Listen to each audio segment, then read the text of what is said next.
যে পোলাপানের হাতে বই থাকার কথা, ওই পোলাপানের হাতে এখন থটস অফ বিল্লাল ভাইয়ের গান। কেন?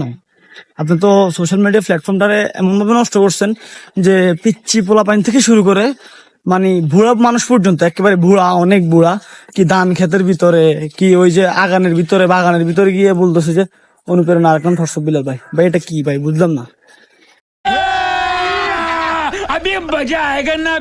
ভাই। আপনারা বলতেছে আপনি এগুলো থামান। যদি আপনি এগুলো না থামাইতে পারেন, এগুলারে আপনি কপিরাইট মারেন, ধুমধাম কপিরাইট মারি উড়াই দেন, দেখবেন সবগুলো থামি যাবে। আরে ভাই আপনি মানে ধান ক্ষেত থেকে শুরু করে বাগান, এই বাগানটা পর্যন্ত ছাড়ে নাই। কলা বাগান, এই বাগান, ওই বাগান, সব বাগানের মধ্যে থটস অফ বিল্লাল ভাই। মানে যে পোলাপানের হাতে বই থাকার কথা এই বয়সে, ওই পোলাপানের হাতে এখন ফোন। আর ফোনের মধ্যে ভিডিও করে কি, ভিডিওর মধ্যে দেয় কি অনুপ্রেরণা আরেক নাম থটস অফ বিল্লাল ভাই। कौन है ये लोग? ভাই আপনি ওদেরকে থামান, প্লিজ আপনি ওদেরকে থামান।